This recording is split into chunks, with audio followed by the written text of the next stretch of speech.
सारे आलम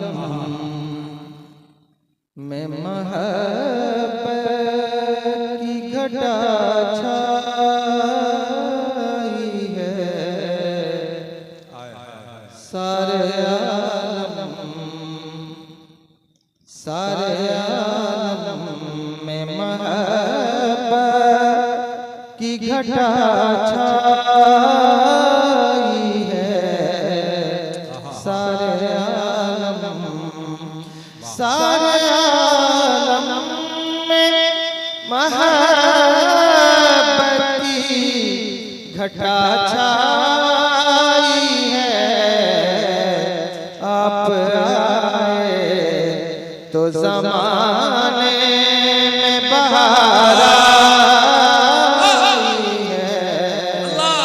आप आए तो ज़माने में बहार आई है। सारे आलम में महब्बत की। अच्छा नहीं लग रहा ये जगह थोड़ी खाली भर लें अगर आपकी मर्जी हो तो, वरना मुझे कोई परेशानी नहीं है। मैं तो जितने मेरे सामने बैठे स्टेज पे बैठे मैं उनको सुना दूंगा, लेकिन आप भर लेंगे तो अच्छा लगेगा, वरना आप सारे आलम में महब्बत की और आँख की दिल में महफूज जमाले खज़रा। आँख की दिल में महफूज जमाले खज़रा। जैसे जन्नत मेरी नज़रों में सिमट आई है।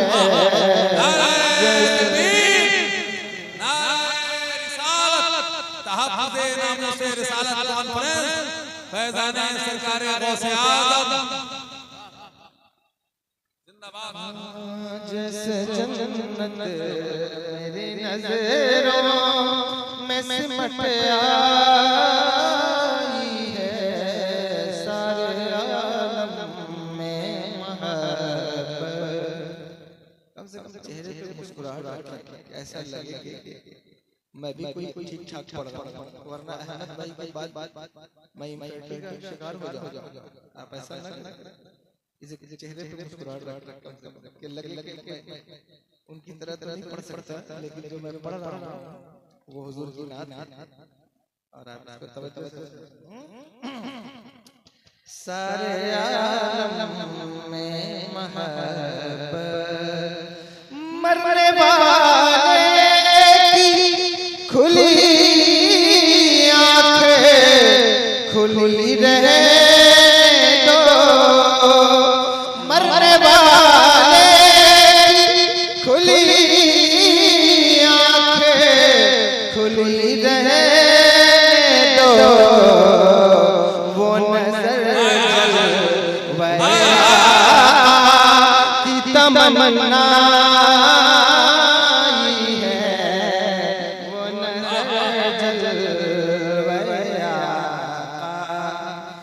तमन्ना है।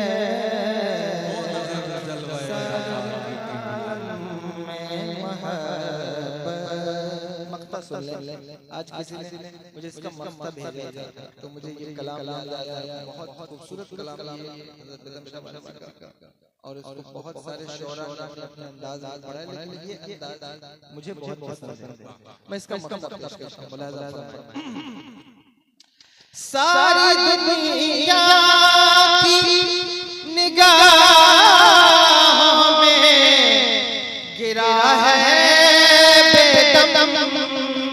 सारी दुनिया की निगाहों से गिरा है बेदम। तब कहीं जा के तेरे दिल में जगह पाई है। तब कहीं जा कि तेरे दिल में जगह पाई है, सारे आलम में मोहब्बत की घटा छाई है। आप आए तो ज़माने में बहार आई है। पढ़िए अल्लाह मुहम्मद सल्लल्लाहु अलैहि वसल्लम सल्लल्लाहु अलैहि वसल्लम या रसूलुल्लाह सल्लल्लाहु अलैहि वसल्लम। अल्लाह तबारक व तआला ने कुरान मजीद में इरशाद फरमाया, वत्तकुल्लाह, अल्लाह से डरो।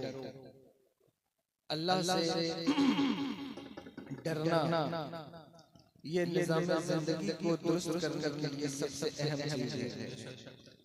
अगर अल्लाह की खशियत किसी के कलेजे में मौजूद न हो, अल्लाह का डर किसी के कलेजे में मौजूद न हो, उसके अंदर खौफ खुदा न हो, तो उसको मुनज़्ज़म करना, उसको मुहज़्ज़ब करना या उसकी इस्लाह करना ये बहुत मुश्किल है। आप देखेंगे अपनी दुनियावी जिंदगी में कि अगर माँ बाप का डर बच्चों के अंदर न हो और उन्हें ये पता न हो कि उनसे कुछ सवाल किया जा सकता है, उनसे कुछ पूछा जा सकता है या उनको कुछ सरजनिश दी जा सकती है उनकी खताओं पर, तो उनका जो जी चाहे वो अपने स्कूल में कॉलेजेस में करते थे, इसलिए कि उन्हें पता हो कि हमें कोई पूछने वाला नहीं। जिस तरह आप को अगर उलमा का डर न हो यहाँ कि आप किसी हरकत पर ये आपको तंबीह कर सकते हैं या डांट सकते हैं, तो अल्लाह जाने आप इस मेंबर का क्या हाल करेंगे। लेकिन आपको इस बात का कहीं न कहीं खौफ मौजूद है कि अगर हम कोई ऐसी हरकत करेंगे तो उलमा हमें डांट सकते हैं या वो हमें तंबीह कर सकते हैं। दुनिया के हर निज़ाम के अंदर डर का होना जरूरी है, ये एक जरूरी चीज है। अगर लोगों को कानून का डर न हो, खौफ न हो, तो कोई अमीर किसी गरीब को जिंदा न रहने दे, वो उसकी गर्दनें मार दे। इसलिए कि कानून के होते हुए भी गरीबों का खून आए दिन निचोड़ा जाता है, उनके साथ नाइंसाफियों का बाजार गर्म है और कानून के मौजूद होते हुए भी न जाने कितनों को नाइंसाफी के तख्ते पर लटकाया जा रहा है और उनके साथ नाइंसाफी की जा रही है जबकि कानून मौजूद है। ये अलग बात है कि कोई ये ख्याल कर सकता है कि पता नहीं मुझे इस कानून से फायदा मिलेगा या नहीं मिलेगा, पता नहीं मुझे इस कानून से इंसाफ मिलेगा या नहीं मिलेगा। लेकिन दुनियावी कानून के अंदर ज्यादतियां होती हैं, परेशानियों का सामना होता है, कभी इंसाफ मिल जाता है, कभी जिंदगी खत्म हो जाती है और इंसाफ नहीं मिल पाता। इसलिए कि यहाँ पैसे देने वाले, पावर वाले, सोर्स वाले, हर तरीके के लोग मौजूद हैं, लेकिन हर इंसान को इस बात का पता है, मुसलमान को, कि अगर कोई दुनिया में मेरे साथ जुल्म और ज्यादती कर भी ले, अगर कोई मेरे साथ नाइंसाफी कर भी ले और अगर मुझे इंसाफ न भी मिल सके तो दावरे महशर की अदालत में वो भी पेश किया जाएगा, मैं भी पेश किया जाऊंगा और फिर मेरा केस मेरे रब के सामने पेश किया जाएगा और पूछा जाएगा कि तेरे साथ नाइंसाफी करने वाले ने क्या तेरे साथ वाकई नाइंसाफी की है, तो मैं वहां अपना मुतालबा और वहां अपना मुद्दा पेश कर दूंगा। इसलिए कि वहां कोई सोर्स बगैर उसके इज़्न के चल नहीं सकती, वहां कोई रिश्वत का मामला नहीं है, तो इसलिए मेरा फैसला वहां हो जाएगा।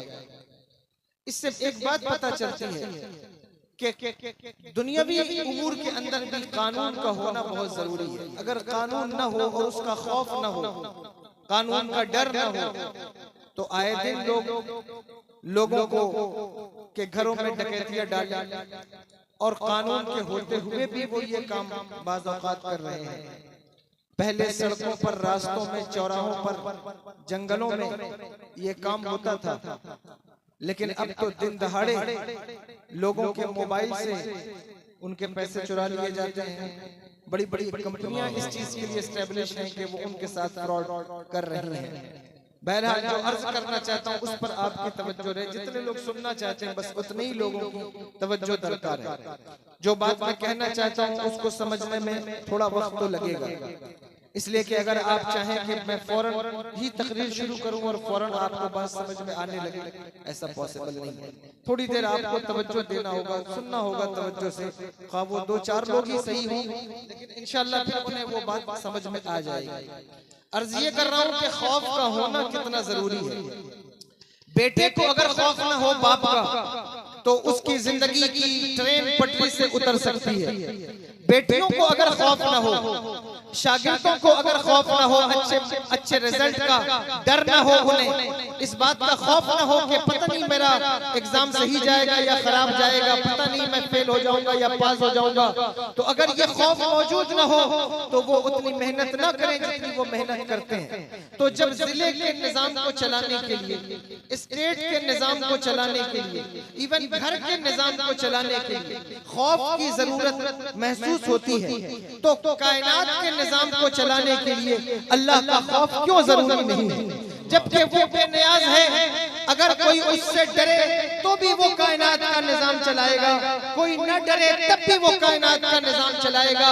लेकिन निजाम कायनात के सिस्टम में उसने खौफ का कॉन्सेप्ट इसलिए दिया ताकि तुम्हारी जिंदगी की ट्रेन पटरी पर रहे और तुम्हारी आखिरत की ट्रेन भी पटरी पर रहे। लेकिन अगर तुम्हारे दिल में खौफ खुदा न हो, तुम्हारे दिल में अल्लाह का डर न हो, तुम्हारे दिल में अल्लाह की खशियत न हो, तो 1, 2, 3 जलसे नहीं, 1, 2, 4, 10 तकरीरें नहीं, सारी जिंदगी की तकरीरें भी तुम्हारी ट्रेन को पटरी पर नहीं ला सकती। इसलिए तुम्हें खुद से इस बात का एहसास करना होगा कि हमारे दिल में खौफ खुदा है या नहीं, हमारे दिल में खशियत रब्बी है या नहीं। मुझसे कहा गया रिश्तों के और आखिरत के हवाले से गुफ्तगू करें। ये दोनों बड़े अलग अलग टॉपिक हैं, लेकिन बहरहाल मैं आपसे आपकी तवज्जो चाहते हुए इस बात को अर्ज करूं कि आखिरत का तसव्वुर भी बगैर खौफ खुदा के आपके यहाँ पैदा नहीं हो सकता। अगर खुदा का खौफ होगा तो आखिरत का तसव्वुर पैदा होगा। अगर अल्लाह पर ईमान कामिल होगा तो फिर आपके अंदर खौफ पैदा होगा। ईमान की कमजोरी की बुनियाद पर खौफ कम हो जाता है, खशियत कम हो जाती है। जो लोग ये कहते हैं कि हमारा अमल गर्जे ठीक नहीं है लेकिन हमारा अकीदा ठीक है, ये बात कही जाती है, बोलो कही जाती है, कही जाती है, सुन रहे हैं या नहीं? तवज्जो है? ये बात कही जाती है कि हमारा अमल गर्जे ठीक नहीं लेकिन हमारा अकीदा ठीक है। ये बात सुनकर जाइए। अमल उसी का खराब होता है जिसका अकीदा कमजोर हो। जिसका अकीदा जितना कमजोर होगा उसका अमल उतना ही खराब होगा। बगैर अकीदे के मजबूती के अमल मजबूत नहीं हो सकता। जितना अकीदा मजबूत होगा उतना ही अमल मजबूत होगा, और जितना अकीदा कमजोर होगा उतना ही अमल कमजोर होगा। इसकी मिसाल यूं है, मसलन मुझे मालूम है कि इस तार में करंट नहीं आ रहा है, आ रहा है कि नहीं आ रहा है? करंट आ रहा है? मुझे तो नहीं मालूम, इसमें करंट नहीं आ रहा है, आ रहा है लेकिन वो अंदर है। मेरा अकीदा ये है कि मैं इसको पकड़ूंगा, ये मुझे करंट नहीं मारेगा। सुन रहे हैं बात? ये मेरा क्या है? अकीदा है। अगर मैं इसे पकड़ूंगा इससे मुझे करंट नहीं लगेगा, झटका नहीं लगेगा, और ये मेरा अमल है जो मैं इसे पकड़ रहा हूं। अगर इसको काट दिया जाए और इसका बरहना तार मैं पकड़ने की कोशिश करूं तो मेरा अकीदा ये है कि अगर मैं इसे पकड़ूंगा मुझे करंट मार सकता है, सो मैं फिर उसे नहीं पकड़ूंगा। इसको पकड़ना ये मेरा अमल है। इसके बारे में ये सोचना कि मुझे करंट नहीं मारेगा ये मेरा अकीदा है। अकीदा जितना यकीन के दर्जे पर होगा, जितना मजबूत होगा, अमल उस अकीदे की दलील पेश करते हुए नजर आएगा। अगर अकीदा कमजोर है तो अमल भी कमजोर हो जाएगा। जिसको तैरना नहीं आता वो कभी पानी में छलांग नहीं लगाता, इसलिए उसे मालूम है कि अगर मुझे तैरना नहीं आता मैं पानी में छलांग लगाऊंगा, डूब जाऊंगा। जिसको आग की हरारत का अकीदा मजबूत है कि अगर मैं आग में हाथ डालूंगा हाथ जल जाएगा, वो कभी आग में हाथ नहीं डालेगा। पता चला कि जिसका अकीदा जितना मजबूत होगा उसका अमल उतना मजबूत होगा, और जिसका अकीदा जितना कमजोर होगा उसका अमल उतना कमजोर होगा। अब जो अल्लाह से नहीं डरता, उसके दिल में खशियत नहीं है, उसके दिल में खौफ खुदा नहीं है, ये अमल की प्रॉब्लम नहीं है, दरअसल अकीदे की प्रॉब्लम, ईमान की प्रॉब्लम है। इस बात को तवज्जो से सुनना। मेरी आदत नहीं है कि हर 10 मिनट में मैं आपसे कहूं तवज्जो तवज्जो, लेकिन आप इस बात को अर्ज ये कर रहा हूं कि आप गौर से सुने जो सुन रहे हैं या जो सुनने आए हैं। ये ईमान की कमजोरी है, अकीदे की कमजोरी है। एक इंसान अगर दिन में 5 मरतबा नमाज छोड़ता है तो इसे अमल की कमजोरी तो कहा जाएगा, लेकिन दरअसल ये ईमान की कमजोरी है। इसलिए कि ईमान अगर मजबूत होता तो वो कभी ऐसा अमल ना करता, ईमान अगर मजबूत होता तो वो कभी ये हरकत ना करता। इसलिए कि उसे ख्याल होता, उसे पता होता कि मुझे उस रब ने पैदा किया है जिस रब का फरमान ये है कि वमा खलक़तुल जिन्ना वल इंसा इल्ला लियअबुदून। हमने इंसानों और जिन्नात को अपनी इबादत के लिए पैदा फरमाया है, हमने इंसान और जिन्नात को अपनी इबादत के लिए पैदा फरमाया है। अगर उसका ये ईमान मजबूत होता कि वही मेरा रब है जो मुझे खाने के लिए 2 वक्त 3 वक्त खाना देता है, वही मेरा रब है जिसने मुझे सही सालिम हाथ पैर दिए हैं, वही मेरा रब है जिसने मुझे 2 आंखें 1 नाक 1 मुंह दिया है, वही मेरा रब है जिसने मुझे पैदा किया मां के पेट से जिंदा निकाला है, वही मेरा रब है जिसने मुझे बाप का साया दिया, वही मेरा रब है जिसने मुझे मां की गोद दी, वही मेरा रब है जिसने मुझे जमीन का बिछौना दिया, वही मेरा रब है जिसने मुझे आसमान का शामियाना दिया, वही रब है जो मुझे खिलाता भी है पिलाता भी है, वही रब है जो बीमार पड़ जाऊं तो शफा भी देता है, वही रब है मुसीबत में आऊं तो गमों को दूर भी करता है, वही रब है परेशान हो जाऊं तो दिल को राहत भी देता है, वही रब है अगर खौफ में मुब्तला हो जाऊं तो खौफ से निकाल भी देता है।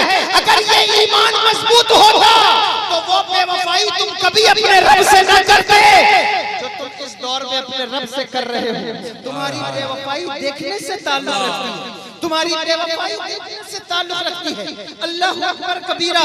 एक इंसान जिसको रब ने 40 साल का टाइम दिया, 50 साल का टाइम दिया, 60 साल का टाइम दिया, 70 साल का टाइम दिया, अल्लाहु अकबर कबीरा 70 साल का टाइम जिसको परवरदिगार ने दिया है, वो दिन में 5 वक्त का टाइम अगर अपने रब को न दे सका तो मुझे बताओ कि उससे बड़ा बेवफा कौन है, उससे बड़ा बेगैरत कौन है।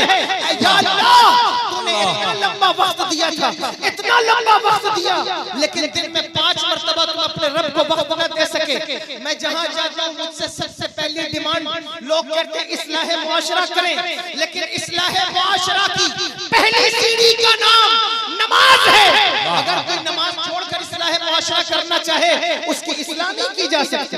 अगर कोई शराबी है, जुआरी है, जानी है, बदकार है, किरदार का गिरा हुआ है, अमाल का गिरा हुआ है, नापतोल में कमी करता है, खूनी रिश्तों का लिहाज नहीं रखता, पीरी मुरीदी का लिहाज नहीं रखता, हुजूर की महफिल का लिहाज नहीं रखता। अल्लाहु अकबर। इस्लाह मुआशरा की सबसे पहली सीढ़ी का नाम नमाज है। जो कौम नमाज नहीं पढ़ती उसकी इस्लाह नहीं की जा सकती, उसकी इस्लाह नहीं की जा सकती। इसलिए इस्लाह मुआशरा में सबसे पहली चीज नमाज है। फरमाया सारी बुराइयों का खात्मा नमाज से हो सकता है। इन्नस सलाता तन्हा अनिल फहशाई वल मुनकर। बेशक नमाज बेहयाइयों से रोकती है, बेगैरती से रोकती है, नमाज बदकिरदारी से रोकती है। अल्लाहु अकबर। लेकिन जैसे ही नमाज का नाम लिया जाए, ये चौके रोज तकरीरें होती हैं, रोज आप गुफ्तगू सुनते हैं, सुनकर चले जाते हैं, इसलिए आपको ये बात असर नहीं करती कि नमाज नहीं पढ़ेंगे तो क्या हो जाएगा। 40 साल से तो जिंदा हैं, 40 साल से तो जिंदगी गुजार रहे हैं, 40 साल नमाज नहीं पढ़ी, कुछ नहीं हुआ, अब आगे क्या हो जाएगा। सुनो मुसलमानों, तवज्जो से सुनना, तुम्हारी जिंदगी में जो बेसुकूनी है, बेकरारी है, ये कुछ भी नहीं है। आगे कब्र में जो तुम्हें बेकरारी होने वाली है उसका अंदाजा तुम्हें नहीं। मेरे आका सरवरे दो आलम सल्लल्लाहु अलैहि वसल्लम ने इरशाद फरमाया, बेनमाजियों के लिए उनकी कब्र में एक ऐसा अज़दहा मुकर्रर किया जाएगा। इस हदीस पर कलाम है हालांकि, लेकिन इस हदीस का वजूद है, बहरहाल आप इसको तवज्जो से सुनिए। हुजूर ने इरशाद फरमाया, एक अज़दहा मुकर्रर किया जाएगा जिसका नाम है शुजाउल अक़रा। फरमाया वो बेनमाजियों को उसकी लंबाई 70 साल की मुसाफत है। कितनी?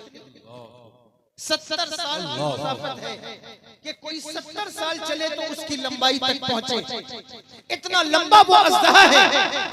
हुजूर ने इरशाद फरमाया कि जो फजर की नमाज छोड़ता है वो उसे फजर से लेकर ज़ोहर तक डसेगा, जो ज़ोहर की नमाज छोड़ता है वो उसे ज़ोहर से लेकर असर तक डसेगा।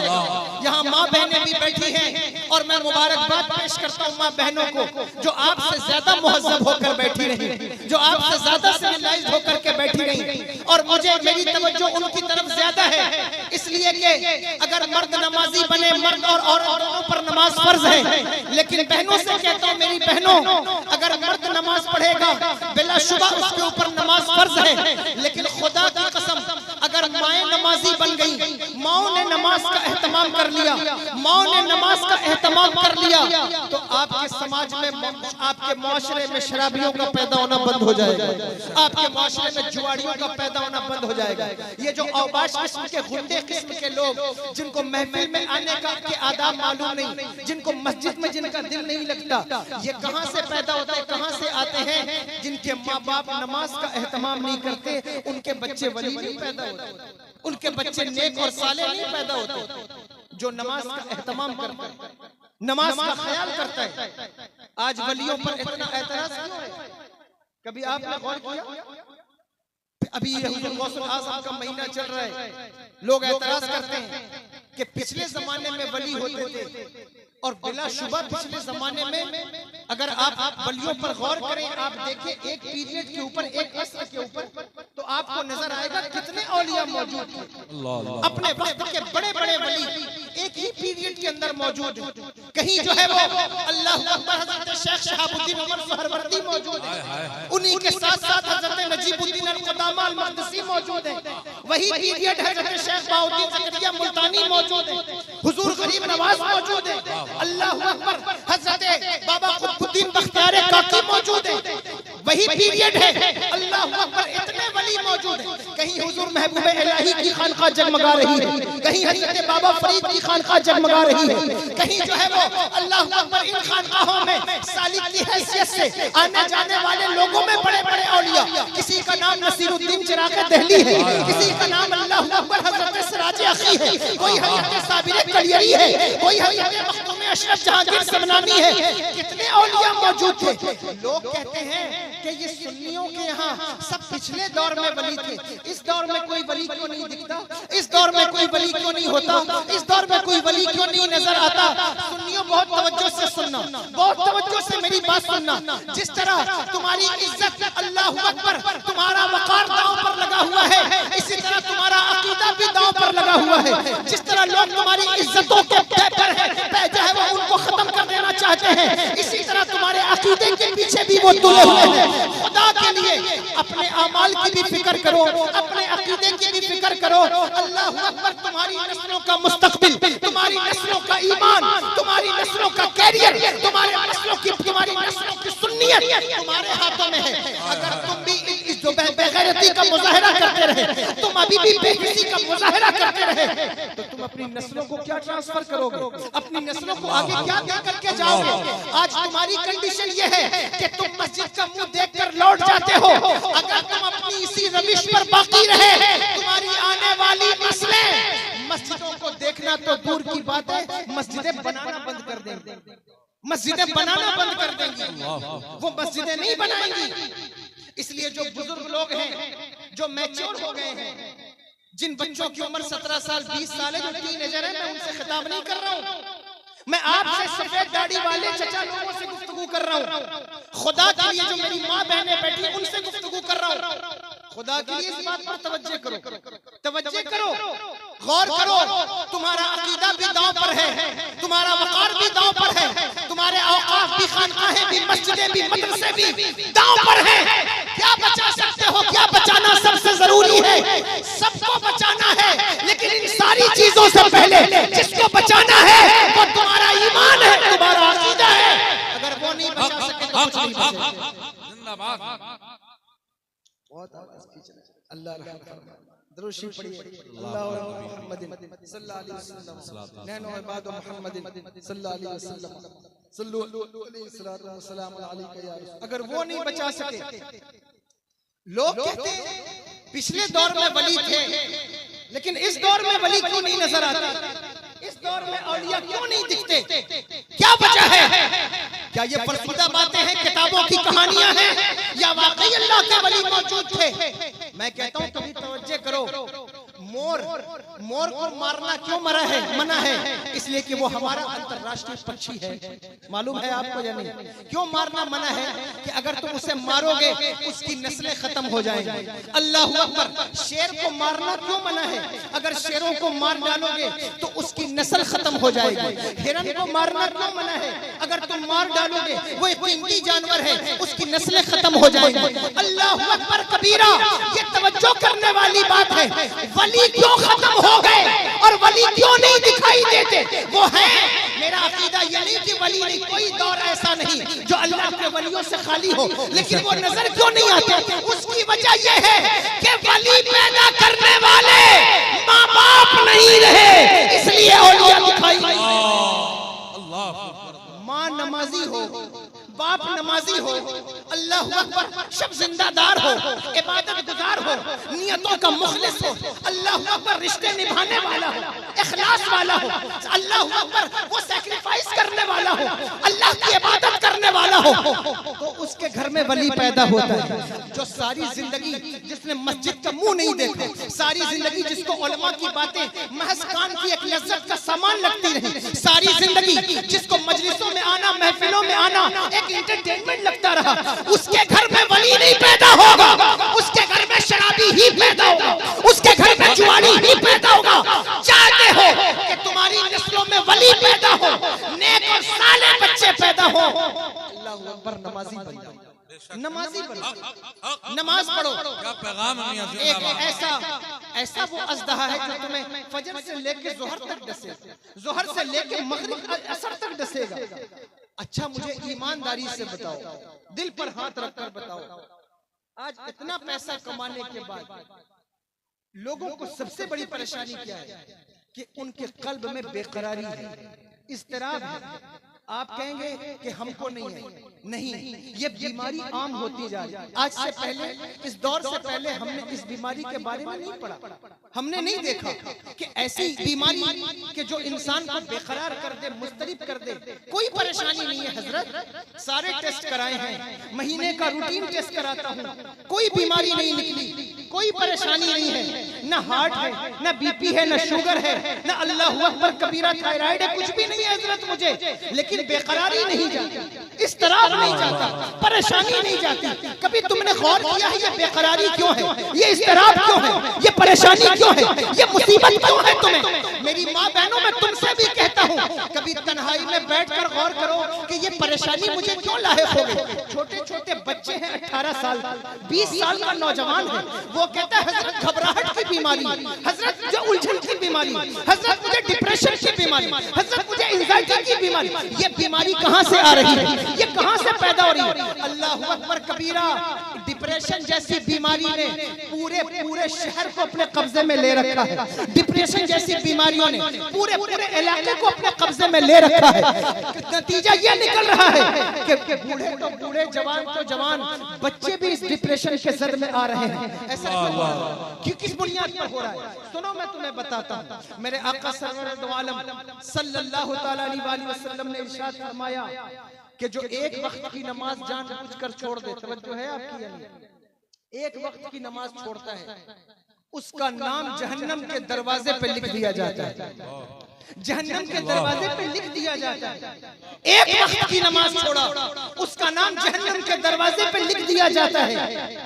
आप मुझे बताओ, तुम्हारा नाम क्राइम ब्रांच वालों के रजिस्टर में लिख दिया जाए, ना भी लिखा जाए, तुमको कोई बता दे कि परसों के प्रोटेस्ट में तुम्हारा भी नाम लिखा गया है, सीबीआई वालों के रजिस्टर में, पुलिस वालों के रजिस्टर में तुम्हारा भी नाम लिखा गया है, नींद आएगी? ख्वाब में बुलडोजर दिखाई देगा। लेकिन बताओ, अगर दुनिया के क्राइम ब्रांच के रजिस्टर में तुम्हारा नाम एक मर्तबा आ जाए तो सुकून गारत हो जाए। जिसके बीवी का नाम, जिसके बच्चों का नाम, जिसके माँ का नाम, जिसके बाप का नाम दिन में 5 मर्तबा, हफ्ते में 35 मर्तबा, साल में सैकड़ों मर्तबा जहन्नम के दरवाजे पे कद्दा हो रहा है, उसकी जिंदगी में तावीज़ से खुशी और राहत नहीं आएगी, अल्लाह की इबादत से खुशी और राहत। नारे तकबीर, नारे रिसालत, तहफ़्फ़ुज़े नामूसे रिसालत कॉन्फ्रेंस महफिले सरकारे गौसे आदम हजरत सैयद आदिल मियां साहब क़िबला मसलके आला हजरत, वो तावीज़ से राहत नहीं खरीद सकेगा। बेनमाजियों के लिए अगर कोई अल्लाह का वली भी दुआ करे, मेरे आका गौसे पाक फरमाते हैं कि सालिहीन की दुआओं में से बेनमाजियों का हिस्सा निकाल लिया जाता है। फरमाया बेनमाजियों को मेरे कब्रिस्तान में ना लाओ। पूछा क्यों? फरमाया बेनमाजी की नहूसत सिर्फ उसके साथ नहीं है, बस के उसके इर्द गिर्द बैठने वालों पर भी उसका असर पड़ता है जो बेनमाजी है। अल्लाह अकबर, जलसे तुम्हारे बड़े बड़े हैं और मैं कोई जलसों का मजाक नहीं उड़ाता या मैं कोई खिताबत का जुमला नहीं बोल रहा हूँ। मैं सिर्फ तुमसे ये कहना चाहता हूँ, नमाज की तरफ आओ, नमाज पढ़ो, और अगर तुम नमाज पढ़ते भी हो तो तुम्हारी कंडीशन ये है कि अल्लाह अकबर, नमाज में तुम्हें खुदा याद नहीं आता, तुम्हें खुदा कभी याद, महफिलों में खुदा याद नहीं आता, कब्रिस्तान में खुदा याद नहीं आता। गौसे आजम फरमाते हैं कि जिसको सारी जिंदगी खुदा याद ना आए, वो मेरी मजलिस में आए उसे खुदा याद आएगा। लेकिन गौसे आजम की महफिल में बैठकर अगर तुम खुदा को नहीं याद करते, गौसे आजम की महफिल में बैठकर तुम्हें कारोबार याद है, तुम्हें रिश्तेदार याद है, तुम्हें लोगों का वलीमा, अकीका, खतना, ये सारी चीजें याद हैं, लेकिन तुम्हें खुदा याद नहीं है, तुम्हें खुदा का ख्याल, खुदा का तसव्वुर नहीं है, अल्लाह अकबर, खुदा याद नहीं आता। हफ्ते की 2 रकअत नमाज, जुमा के दिन भी लोगों का तरीका बस चले तुम्हारा तो तुम एक ही रकअत नमाज पढ़ो और एक के बाद भाग जाओ।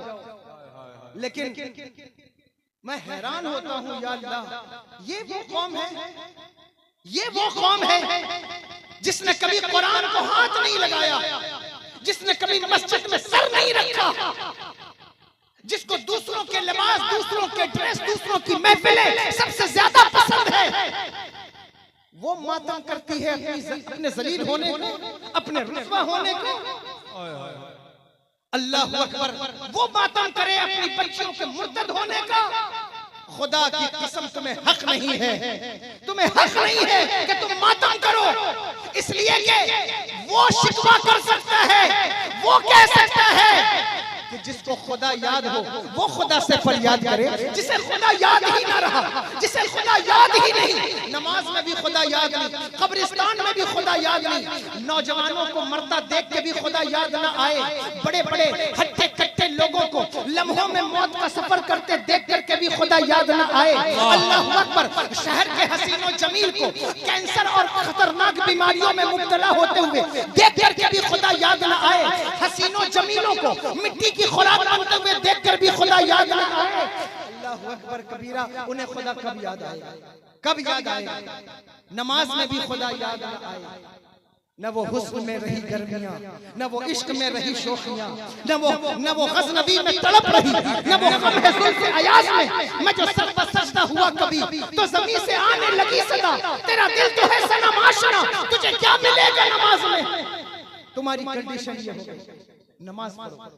इस्लाह मुआशरा के उन्वान में सबसे पहली चीज नमाज है। मस्जिदें भरो, मस्जिदों को भरने के मिशन चलाओ।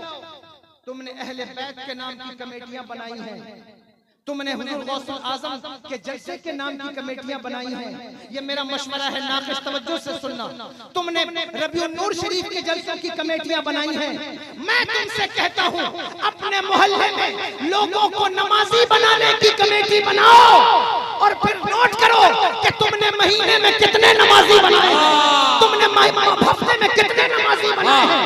अगर तुम्हारी एक कमेटी किसी शहर में कामयाब हो गई तो खुदा की कसम बाकी सारी कमेटियों से सबकत कर जाएगी और उस कमेटी को अल्लाह से अजर अता। नारे तकबीर, नारे रिसालत, तहफ्फुज़े नामूसे रिसालत कॉन्फ्रेंस, मसलके आला हजरत, महफिले सरकारे गौसे आजम। इसलिए ये काम आपको करना, आप ये काम करें।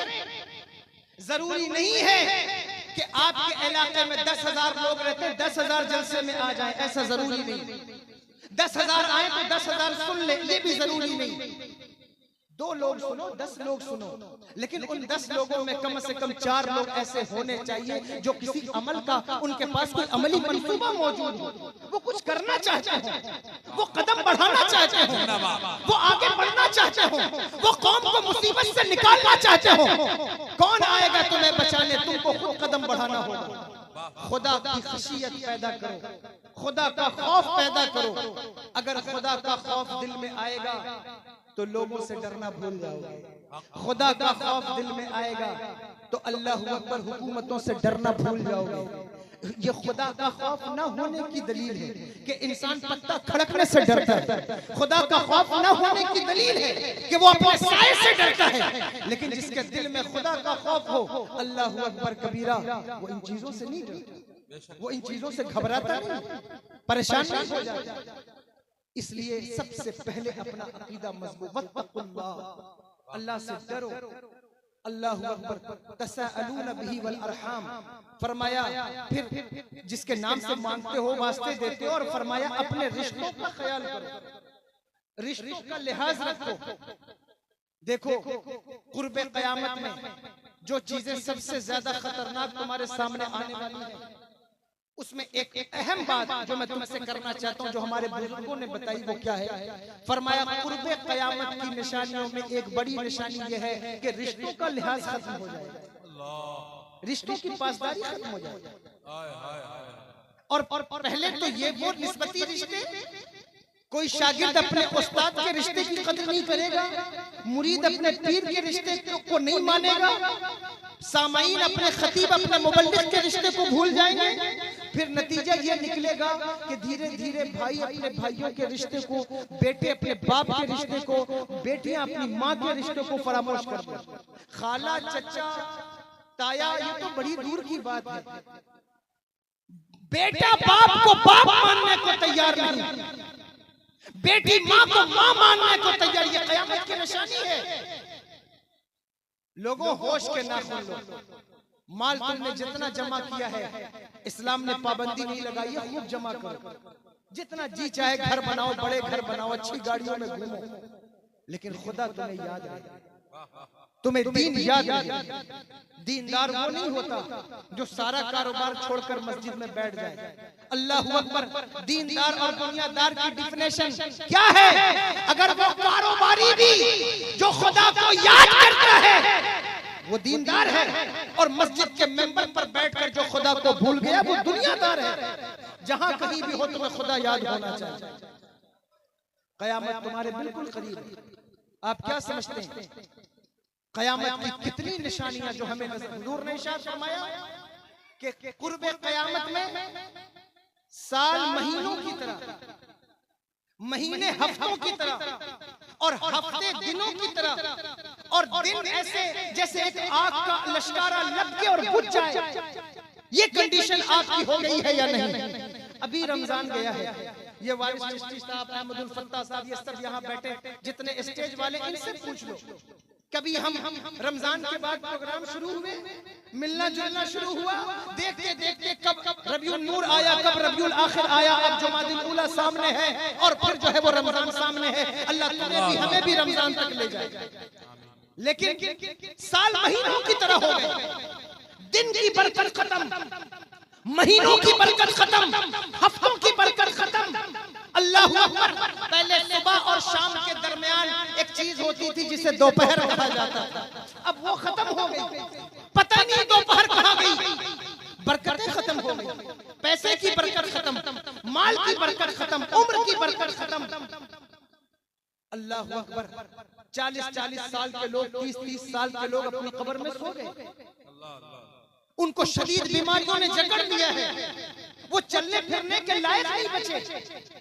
यहाँ बच्चियां बैठी हैं, मैं बच्चियों की, मेरे पास एक आर्टिकल आया पड़ोसी मुल्क का के एक खास बीमारी का नाम लेकर कि उस बीमारी का शिकार होने वाली सबसे ज्यादा बच्चियां जिनकी उम्र अंडर 30 है, 30 साल से कम की वो बच्चियां, वो औरतें जो उस बीमारी का शिकार हुई और दुनिया छोड़ गई। सबसे ज्यादा इसी उम्र के लोग मर रहे हैं, खत्म हो रहे हैं। ये कुर्ब क़यामत की निशानी है, क़यामत करीब है। अल्लाहू अकबर। क्या होगा कुर्ब क़यामत में? हुजूर ने इरशाद फरमाया, क़यामत से 40 साल पहले आखिरत भी मुझे कहा गया है। नमाज और मैं आखिरत को भी टच कर रहा हूँ, अल्लाह करे मैं और जो बचे मज़मून है उनको समेट सकूं। तवज्जो से सुनिएगा, हुजूर ने इरशाद फरमाया, क़यामत से 40 साल पहले सूरज मग़रिब में डूबकर वापस निकलकर असर के मकाम पर आ जाएगा और फिर उस वक्त तौबा का दरवाजा बंद कर दिया जाएगा। कोई तौबा करना भी चाहेगा, उसकी तौबा कबूल नहीं होगी। अभी तौबा का दरवाजा खुला है, बल्कि उस वक्त हर कोई तौबा करना चाहेगा, लेकिन उसकी तौबा कबूल नहीं होगी, तौबा कबूल नहीं की जाएगी। आज तो उसकी रहमत का नारा है, ला तक़नतू मिन रहमतिल्लाह। आज तुम तौबा करो, समंदर के झाग के बराबर भी गुनाह लेकर आओ तो वो करीम है, रऊफ है, रहीम है, रहमान है, गफूर है, वो माफ करने वाला है, माफ करेगा। इससे पहले कि तौबा का दरवाजा बंद हो, रब की बारगाह में तौबा करो। खुदा के लिए नौजवानों पलटो, खुदा के लिए पलटो, वरना न तुम अपनी दुनिया बचा सकोगे न अपनी आखिरत बचा सकोगे। सोचो तुम्हारा हाल क्या होगा। वो मैदान महशर, अभी सूरज का मुंह उल्टा है, फिर रोज़े महशर इसका मुंह सीधा हो जाएगा। अल्लाहू अकबर। अभी जमीन में कुव्वत जाज़िबा है, रोज़े क़यामत ये कुव्वत जाज़िबियत छीन ली जाएगी, जमीन तांबे की होगी। कोई घुटने तक, कमर तक, कंधे तक, बाज़ लोग अपने पसीनों में डूब रहे होंगे, डुबकी लगा रहे हो। इब्ने रजब हम्बली ने लिखा है कि वो पसीने को नॉर्मल पसीना मत समझना, फरमाया वो पसीना ऐसा है कि अगर उस पसीने का एक कतरा अब जमीन पे डाल दिया जाए तो इंसान है, जानवरों के दिमाग भी उसकी बदबू से फट जाए। अल्लाहू अकबर। उस दिन जब तुम्हारा रब अल्लाहू अकबर या अय्युहल मुजरिमून कहकर मुजरिमों की सफ़ें लगा रहा होगा, मुजरिमों की सफ़ में अगर खड़े हुए तो तुम्हारा क्या बनेगा। यहाँ गौसे आजम की 11वीं खाते रहे, गरीब नवाज की छठी खाते रहे, उलमा पर पैसे लुटाते रहे और मस्जिदों में तंबाकू खाकर, गुटखे खाकर आराम से एंटरटेनमेंट का सामान मुहैया करते रहे। लेकिन मैदान महशर में या अय्युहल मुजरिमून जब कहकर पुकारा जाए, कहीं तुम्हारा नाम भी उसमें ना आ जाए, कहीं तुम भी उसी सफ में खड़े ना हो जाओ। अल्लाहू अकबर। राई के दाने के बराबर भी जो तुमने यहाँ गलती की है, जो गुनाह किया है, वो तुम्हें दिखाया जाए। फमन यामल मिस्काला ज़र्रतिन खैरन यरा वमन यामल मिस्काला ज़र्रतिन शर्रन यरा। अल्लाह दिखाएगा तुम्हें, तुमने जो कुछ अपनी जिंदगी में किया। जितनी मस्ती करना है कर लो, जितना जी चाहे नमाज छोड़ लो, जितना जी चाहे दीन को हल्का समझ लो, लेकिन वो वक्त आने वाला है, वो वक्त करीब है जिस वक्त जिन रिश्तेदारों के चक्कर में तुमने नमाज छोड़ी है, जिन रिश्तेदारों के दोस्तों के चक्कर में तुमने रोजे कज़ा किए हैं, जिन रिश्तेदारों की वजह से तुमने दीन को हल्का जाना है।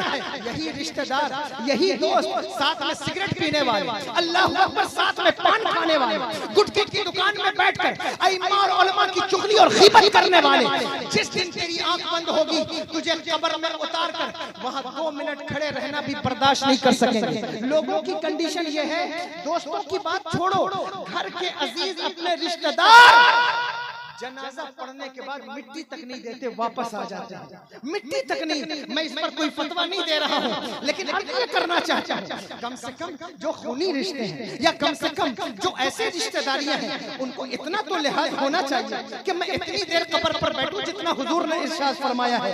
लेकिन अल्लाहु अकबर कबीरा, जनाजा पढ़ने के बाद मिट्टी डालने की फुर्सत भी नहीं है तुम्हारे दोस्तों को। जनाजा पढ़ने के बाद तुम्हारी कब्र में कौन तुम्हारे साथ जाएगा? अल्लाहु अकबर, वहां बैठने की फुर्सत नहीं है। कितने दोस्त थे तुम्हारे जो तुम्हारी जिंदगी में तुम्हारे साथ बड़े हुए, फिर उनका नौजवानी में इंतकाल हो गया। दिल पर हाथ रखकर बताओ, कितनी बार उनकी कब्रों पे जाते हो? कितनी बार उनके लिए सूरह फातिहा पढ़ते हो? कितनी बार उनके लिए सूरह इखलास पढ़ते हो? अगर तुम किसी को याद नहीं रखते, कोई तुम्हें कैसे याद रखेगा? सबसे बड़ी बात यह है कि याद उसको रखा जाता है जो अपनी जिंदगी में अपने खुदा को याद रखता है। जिसे खुदा याद नहीं, फिर दुनिया का वो इंसान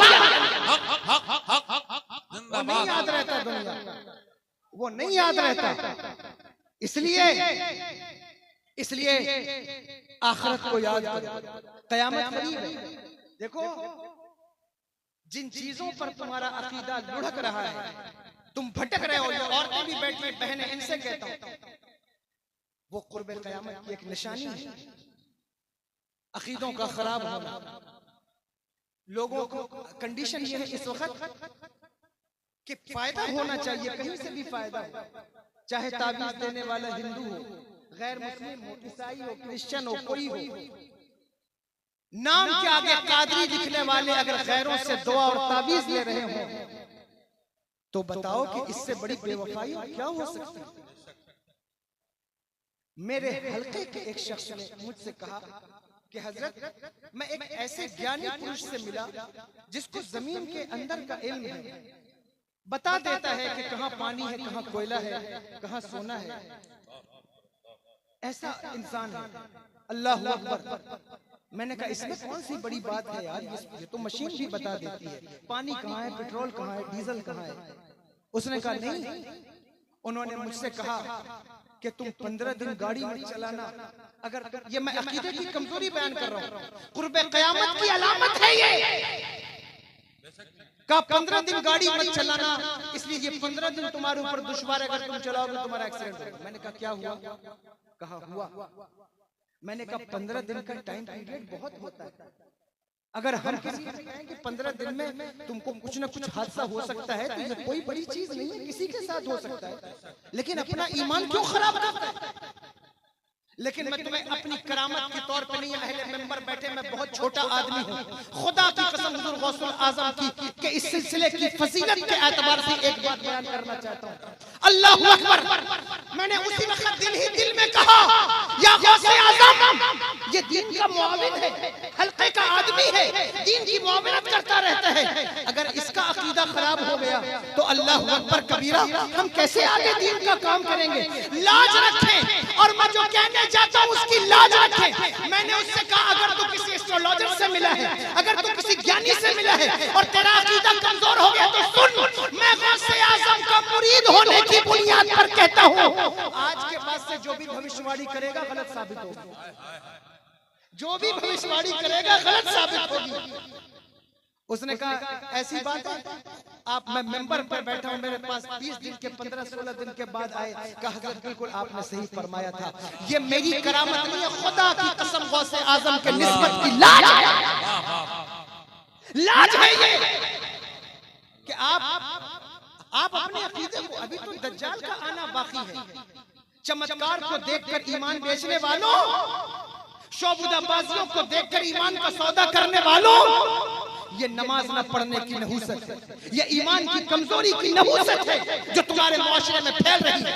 ये औरतों का अल्लाह अकबर ढोंगियों और मक्कारों की खानकाहों पर हुजूम, ये ईमान की कमजोरी की अलामत है। इन औरतों का अल्लाह अकबर कबीरा, जिनको मस्जिद तक जाने से अल्लाह अकबर फितने के डर से रोक दिया गया हो, वो औरतें किसी बाबा के पास, किसी तावीज़ देने वाले के पास, किसी ढोंगी और मक्कार के पास अगर बेपर्दा इकट्ठा हो रही हैं, तो ये ईमान और ज़ौफ़ एतक़ादी नहीं है तो फिर और क्या है?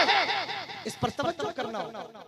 मैं तावीज़ का मुनकिर नहीं, आपके साए में यहाँ पड़ोस में आस्ताना है अल्लाह अकबर कबीरा फातिहा बेगराम का, तावीज़ देने वाले हज़रात उनकी जूतियां मेरे सर का ताज। मैं तावीज़ लिखने वालों की औलाद में हूँ, लेकिन अर्ज ये करना चाहता हूँ, तावीज़ के नाम पर औरतों का जो इस्तेहसाल हो रहा है, अल्लाह अकबर आपकी दौलत का जो इस्तेहसाल हो रहा है, ये कहाँ, इसकी भरपाई कहाँ से होगी? ये आपके ईमान की कमजोरी कुर्बे क़यामत का नतीजा है कि आपका ईमान कमजोर से कमजोर हो। अभी दज्जाल का आना बाकी है, कैसे बचाओगे अपने ईमान को दज्जाल से? दज्जाल के आने में वक्त नहीं है।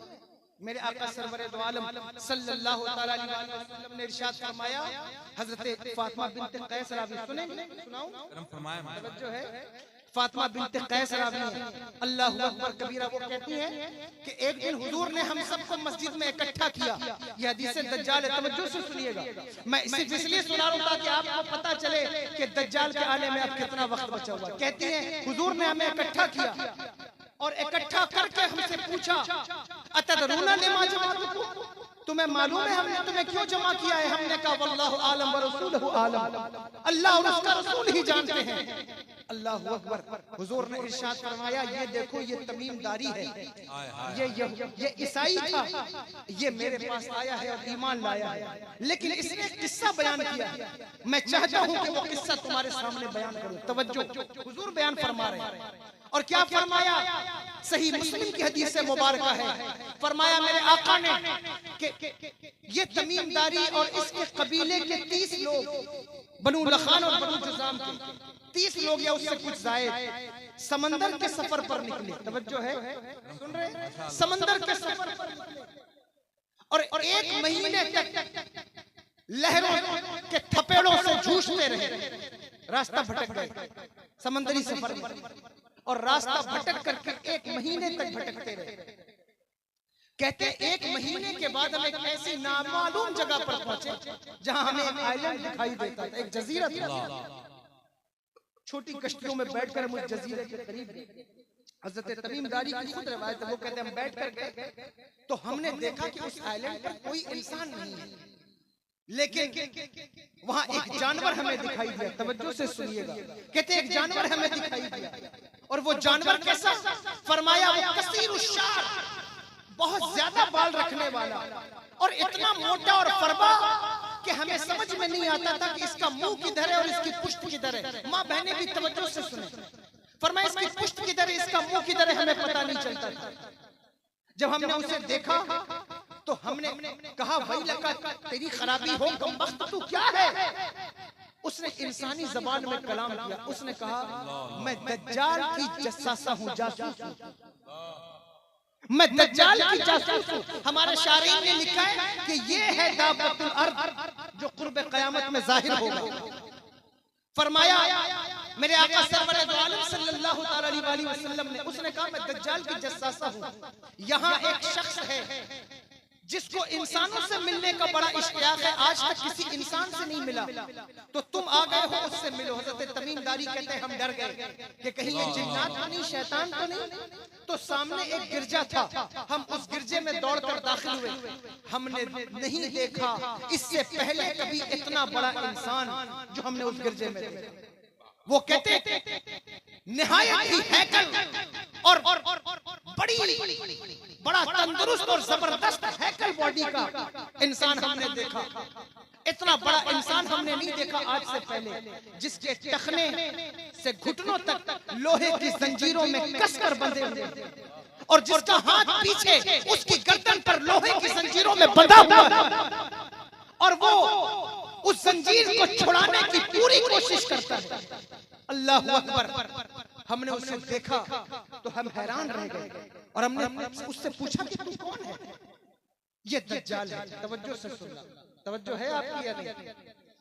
फरमाया ये हुजूर ने, ये दज्जाल है।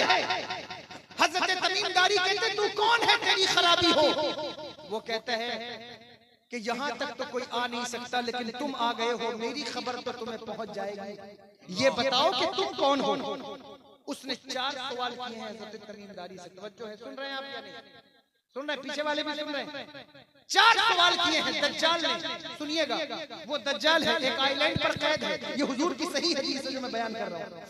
वो उसने 4 सवाल किए। क्या सवाल किए? कुर्बे क़यामत की निशानी आखिरत पर बोला गया। मैं चंद बातें पेश कर दूं, सुनिए। वो कहता है कि बताओ 4 सवालों का जवाब दो हजरत तमीमदारी से। उन्होंने कहा पूछो क्या सवाल? कहा बताओ बुखीरा तबरिया में पानी है या नहीं? ये बुखीरा तबरिया क्या है? अगर यहाँ कोई भी बच्चा बैठा होगा जिसका ज्योग्राफिया से ताल्लुक होगा या कोई उसका हिस्ट्री से ताल्लुक होगा तो भी वो मेरी बात को समझ सकेगा। सी ऑफ गैलिली, इजराइल के पास जो सबसे मीठे पानी की झील है वो है सी ऑफ गैलिली, जिसे बुखीरा तबरिया कहा जाता है। छोटा समुद्र, उसे झील भी कहते हैं। हजरत इमाम तबरी का ताल्लुक उसी इलाके से। उसने कहा बुखीरा तबरिया में पानी है या नहीं? हजरत तमीमदारी कहते हैं उसमें बहुत पानी है। उसने आगे से रिप्लाई किया, वो कहता है हाँ, अनकरीब उसका पानी सूख जाएगा।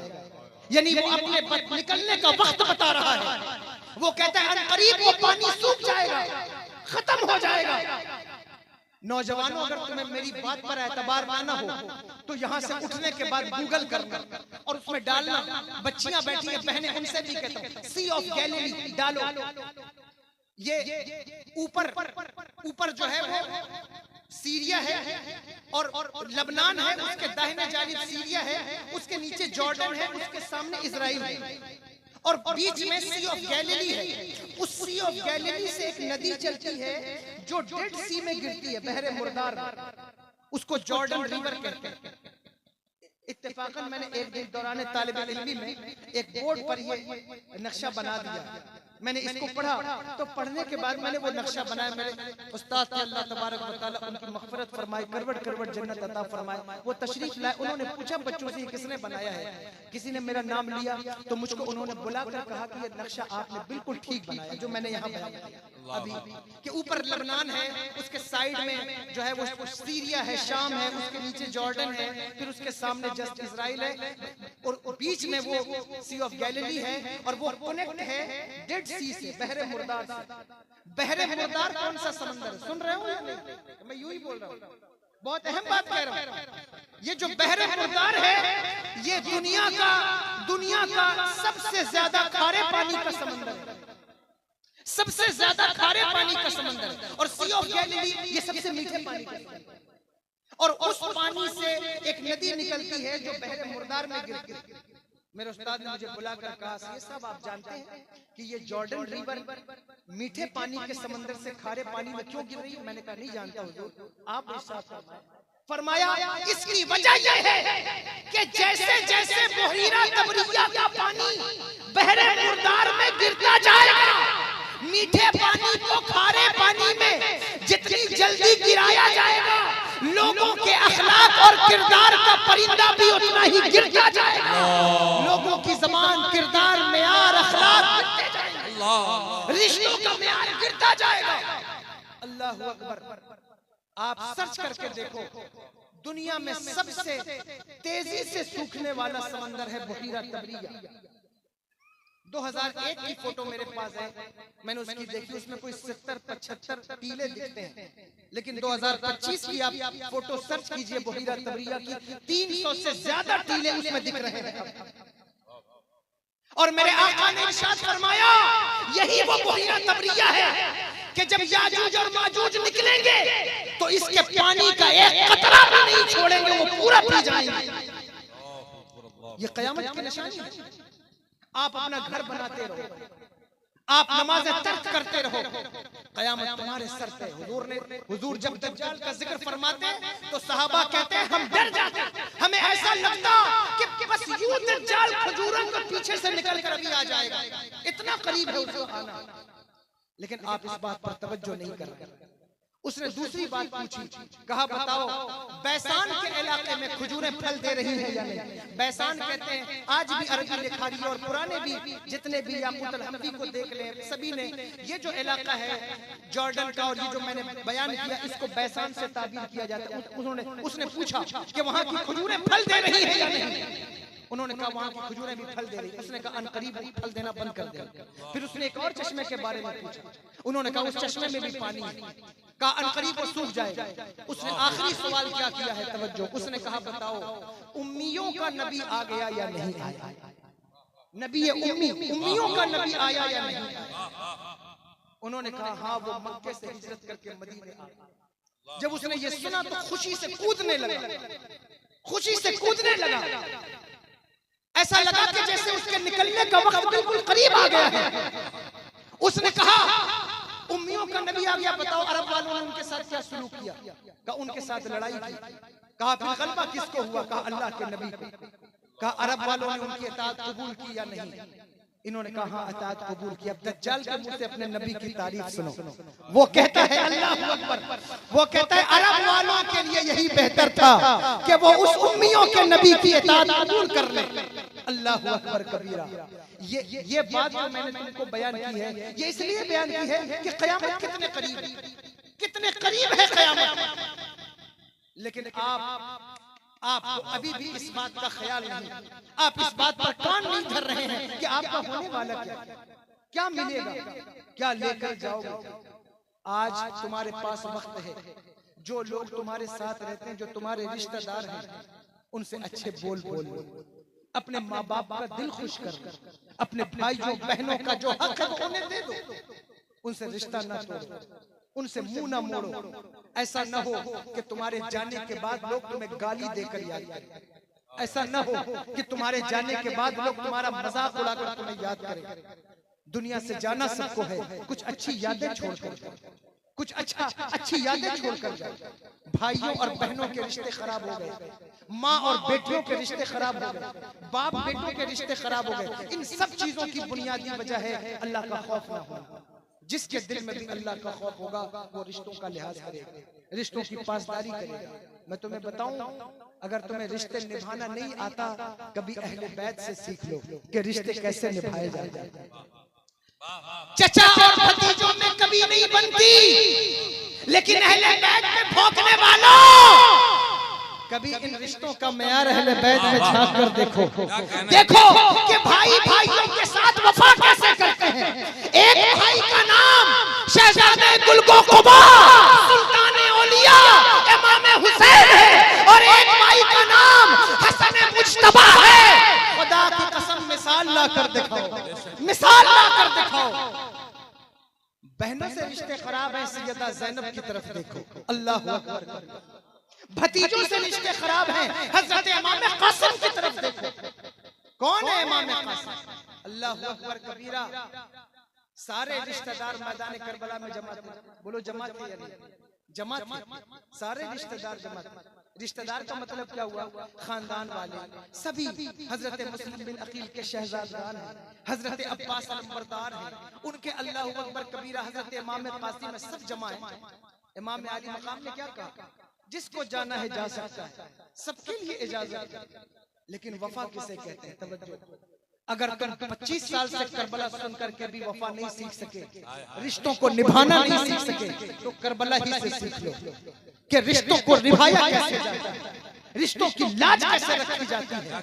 ऐ मेरी बहनों, अल्लाहु अकबर कबीरा। अगर तुम्हें आज अपनी नंदे बर्दाश्त नहीं, आज तुम्हें अपनी सास बर्दाश्त नहीं, आज तुम्हें अपनी भाभियां बर्दाश्त नहीं, तो नबी के घर की खवातीन को देखो।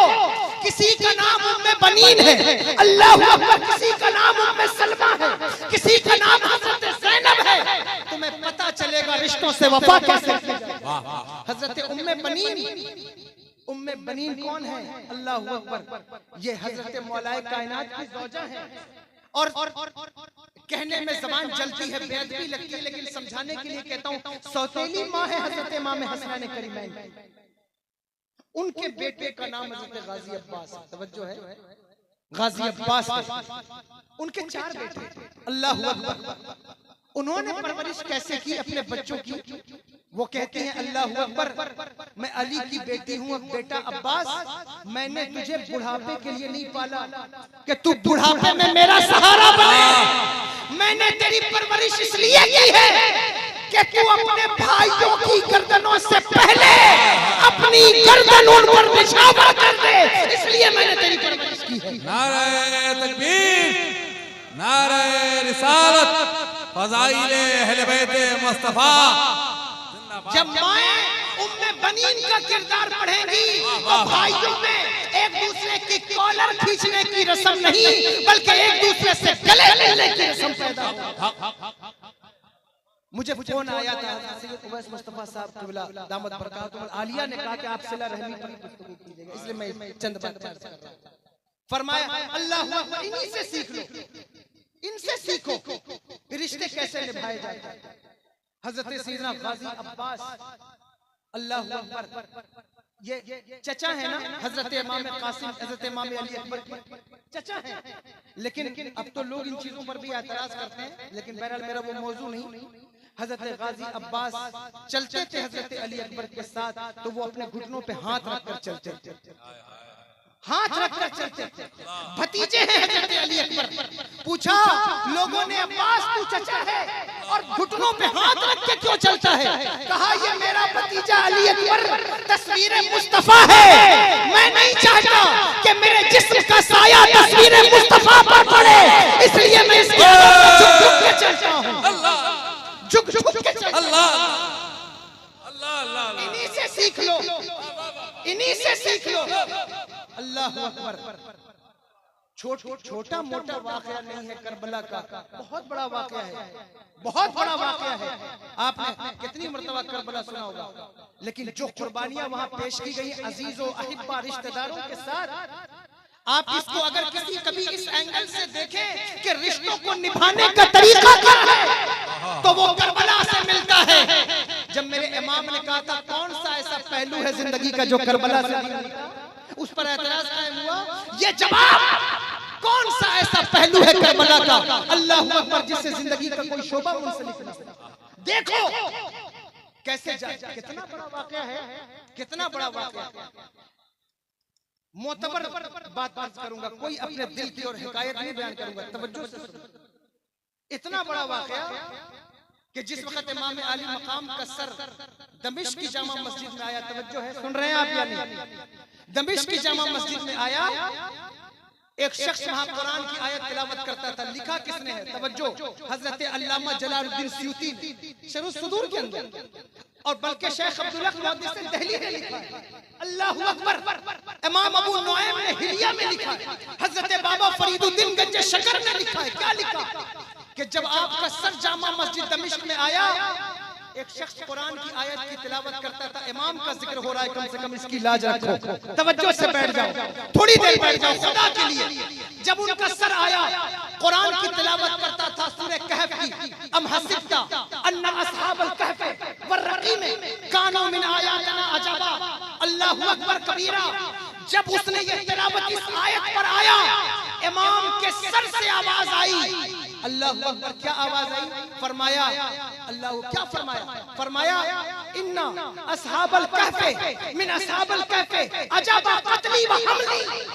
फरमाया अस्हाबे कहफ से ज्यादा मेरे खानदान का वाकया अजीब तर है। तवज्जो, मेरे खानदान का वाकया अजीब तर है। वजह भी सुनते चलो, वरना कल को कोई ये कहेगा कि चूंकि औलाद है इसलिए अपने बाप की फजीलत बयान करके चला गया। जवाब भी सुनते चलो, अस्हाबे कहफ से ज्यादा अजीब तर है। क्यों?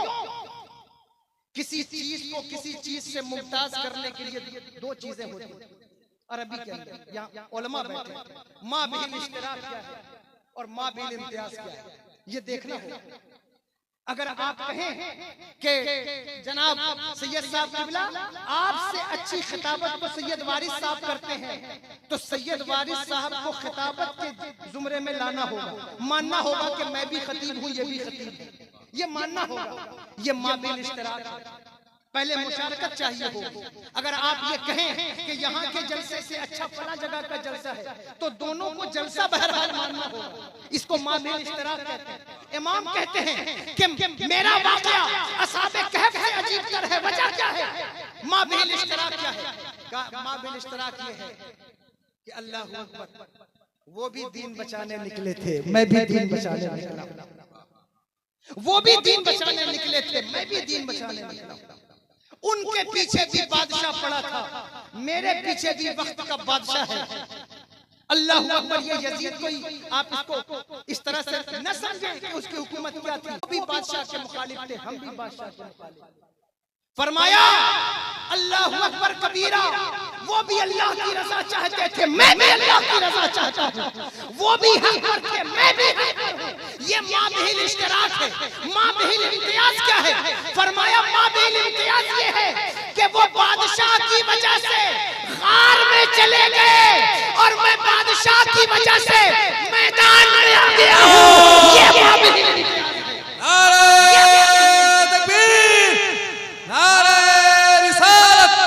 फज़ाइले अहले बैत मुस्तफा, खानदान मुस्तफा, नारा हैदरी, मसलके आला हजरत।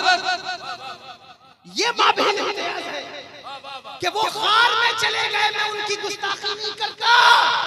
वक्त का तकाजा था, मसलहत थी, अल्लाह का हुक्म होगा, वो चले गए। लेकिन फरमाया वो दीन बचाने के लिए खार में छुप गए। मैं अली का बेटा था, खार में नहीं छुपा, करबला में चला। ये माबिल अल्लाह। इसलिए ये खूनी रिश्तों की लाज रखो। माँ के साथ सही बिहेव करो।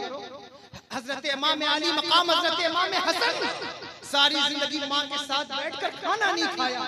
लोग इसको फरसुदा ख्याल बातें कहते हैं, लेकिन अल्लाह हुआ खाना नहीं खाया। पूछा क्यों नहीं खाते?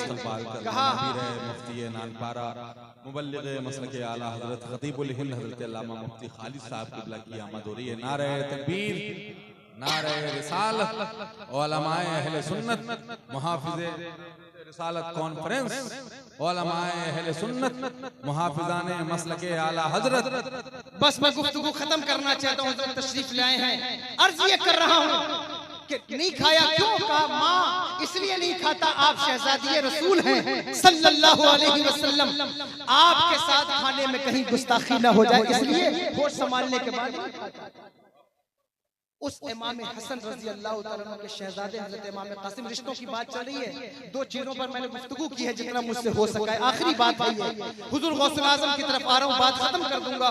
वो हज़रत इमाम हसन के बेटे हज़रत इमाम कासिम जब मैदान करबला सज गया, लोगों ने शहादतें पेश की, अपने चचा हज़रत इमाम अली मकाम की बारगाह में आ गए। अर्ज करते हैं, ऐ चचा जान, सारी जिंदगी जिस बात को तलब किया आपने कभी मना नहीं किया। हुजूर मुझे जंग में जाने की इजाजत दे, इजाजत न मिली तो अल्लाह अकबर कबीरा आपने वो ताबीज निकाली। इसको हुजूर महबूब इलाही ने लिखा है, हुजूर बाबा फरीद ने लिखा। जो इनकार करे शौक से इनकार करे, मुझे कोई हर्ज नहीं। आज तो कंडीशन ये है कि किस बात का इनकार नहीं है? गौसे आजम की करामत का इनकार, गरीब नवाज की करामत का इनकार, और अल्लाह अकबर। यहाँ मुफ्ती साहब क़िबला सभी उलमा बैठे हैं, मैं बहुत छोटा आदमी हूँ, लेकिन ये बात कहे बिना नहीं रह सकता कि मदरसे के पढ़े हुए चंद नाबालिग मुहक्किक ऐसे पैदा हुए जिन्होंने अल्लाह अकबर कबीरा गौसे आजम की बारगाह में जसारत की। हम मनगढ़ंत और मौजू करामात और रिवायात के कभी कायल नहीं, कभी नहीं बयान करते, लेकिन अल्लाह अकबर अगर तहकीक के नाम पर तुम गौसे आजम की मुस्तनद करामतों का कत्लेआम करोगे तो न यहाँ तुम्हें गौसे आजम के कुत्ते छोड़ेंगे, न मैदान महशर में अल्लाह के फरिश्ते छोड़ेंगे। छूटो नहीं, छूटोगे नहीं, छूटोगे नहीं, छूट सकोगे। अल्लामा कह रहे हैं, गौस वो तीखा मर के भी चैन से सोता नहीं, मारा। इसलिए जसारत ना करो, दरीदा दहरी ना करो। हमाशुमा की औकात क्या? 4 दिन मदरसे में पढ़कर गौसे आजम की करामत पर तबसरा करने वालों, सुनो, जामी जैसा इंसान, रूमी जैसा इंसान, जामी कौन है? जिसे आरिफ जामी कहा जाता है। शरा जामी पढ़े बगैर कोई मौलवी नहीं बनता। वो जामी वो कहता है अल्लाह अकबर, क्या कहते हैं? गोयम से कमाले तुझे गौसुस सकलैना, महबूब खुदा इब्ने हसन आले हुसैना, सरदर कदमत जुमला नहादंद बगुफ्तन, कल्लाह लक़द आसरा कल्लाह अलैना। गौसे आज़म आपकी बारगाह में हैसियत नहीं है मेरी, मैं क्या बोलूं। औलिया ने ऐसे गर्दनें रखी हैं जैसे हजरत यूसुफ अलैहिस्सलाम के भाइयों ने अपनी गर्दनें रखी, तलमीह की है। तो हमारी क्या हैसियत? इनकार करने वाले इनकार करते हैं। बहरहाल अर्ज करता हूं, हजरत इमाम कासिम कहते हैं मुझे इजाजत नहीं थी तो वो खत पेश किया जो हजरत इमाम हसन ने उन्हें लिख के दिया था कि जब तू सबसे ज्यादा मुसीबत में हो ये खत खोल। इमाम कासिम ने वो खत खोला, खत पेश किया, उसमें लिखा था कि इस वक्त तू मैदान करबला में होगा और तुझे ऊपर मुसीबत का वक्त है, मेरे बेटे मेरे भाई पर कुर्बान हो जाए। अल्लाह अल्लाह की रजा की। उस वक्त इमाम आली मकाम ने दुआ की, वो कहते हैं या अल्लाह मेरे भाई हसन ने, ये देखो भाइयों का रिश्ता, क्या रिश्ता है बहनों, तवज्जो से सुनो। अगर तुम्हारी वजह से दो भाई आपस में लड़ जाएं तो ये तुम्हारी कोख से कभी नेक औलाद पैदा नहीं हो सकती। इस बात का ख्याल करना बहनों, तुम्हारी वजह से दो भाइयों के रिश्ते खराब हो जाए, माँ और बेटे का रिश्ता खराब हो जाए, तुम कभी सुकून की जिंदगी नहीं जी सकोगी। अगर कोई ऐसा अमल हो गया है, कर लिया है, तौबा करो रब से। भाइयों के दरमियान इख्तिलाफ ना पैदा कर। मैं किसी औरत पर, माँ बहन पर लांछन या उन पर तोहमत नहीं लगा रहा हूँ, मैं उनका मुबल्लिग हूँ, भाई हूँ, मैं उनकी इस्लाह कर रहा हूँ। दो भाइयों की मोहब्बत क्या है? कहते हैं मेरे भाई हसन ने अपनी नस्ल की परवाह न की। ऐ मेरे मालिक तू मुसाफिरों की दुआ सुनता है, हुसैन मुसाफिर है। तू मुजाहिदों की दुआ सुनता है, हुसैन मुजाहिद है। तू प्यासों की दुआ सुनता है, हुसैन प्यासा है। अल्लाह अल्लाहु अकबर कबीरा। तू बेयारों मददगारों की दुआ सुनता है। इस वक्त जाहिरी तौर पर कोई मददगार नहीं। ऐ मेरे मालिक मेरे हसन ने, मेरे भाई ने अपने नस्ल की परवाह न की मेरे लिए, ऐ मेरे मालिक उसकी नस्ल को कायम रख। आवाज आई, ऐ हुसैन हमने तेरी दुआ कबूल की है, तेरे भाई की नस्ल में उसे पैदा करेंगे जो मकाम नबियों में तेरे नाना को दिया है, वलियों में तेरे पोते को देंगे। दुनिया उसे शेख अब्दुल कादिर जिलानी। अल्लाहु अकबर कबीरा, अल्लाहु अकबर। वो दुआ ऐसी दुआ हो तो शराफत क्या मिलती है, क्या मिलता है? मर्तबा कसमें दे दे के खिलाता है, पिलाता है तुझे, प्यारा अल्लाह तेरा, चाहने वाला तेरा। मकाम क्या मिलता है, मर्तबा क्या मिलता है? अल्लाहु अकबर कबीरा। मुर्दों को जिंदा करने वाले। अल्लाह फरमाता है कैफ तकफुरूना बिल्लाह व कुंतुम अमवाता फअहयाकुम सुम्मा युमीतुकुम सुम्मा युहयीकुम सुम्मा इलैहि तुरजऊन। मुर्दों को जिंदा होने का इनकार करने वालों, ये तरीका शुरू से चला आ रहा है, लेकिन फरमाया ये आखिरी उम्मत है। हर उम्मत ने मुर्दों के जिंदा होने का इनकार किया है, ये आखिरी उम्मत है। मैं तुम्हें ऐसा वली देता हूं जो मुर्दों को जिंदा करके दिखाएगा, ताकि तुम्हें पता चल जाए कि अगर कादिर का बंदा अब्दुल कादिर मुर्दे जिंदा कर सकता है तो उस कादिर का अब्दुल कादिर का परवरदिगार मुर्दे क्यों नहीं जिंदा कर सकता? बंदा कादिर का भी कादिर भी है, अब्दुल कादिर, सिर्र बातिन भी है, ज़ाहिर भी है, अब्दुल कादिर। ये चंद बातें थी जो मैंने अर्ज कर दी हैं और मैं बहुत माजरत चाहता हूँ सभी से। वक्त भी कुछ ज्यादा हुआ है और मेरे बोलने में मुझसे कोई गलती मेरी कम इल्मी की बुनियाद पर या कोई नुक्ता मेरे न समझने की बुनियाद पर मुझसे निकला हो या कोई गलती हुई, अल्लाह उसे माफ फरमाए। अस्तगफिरुल्लाह रब्बी मिन कुल्लि ज़ंबिन व अतूबु इलैह। अशहदु अल्ला इलाहा इल्लल्लाह व अशहदु अन्ना मुहम्मदन अब्दुहु व रसूलुहु व मा अलैना इल्लल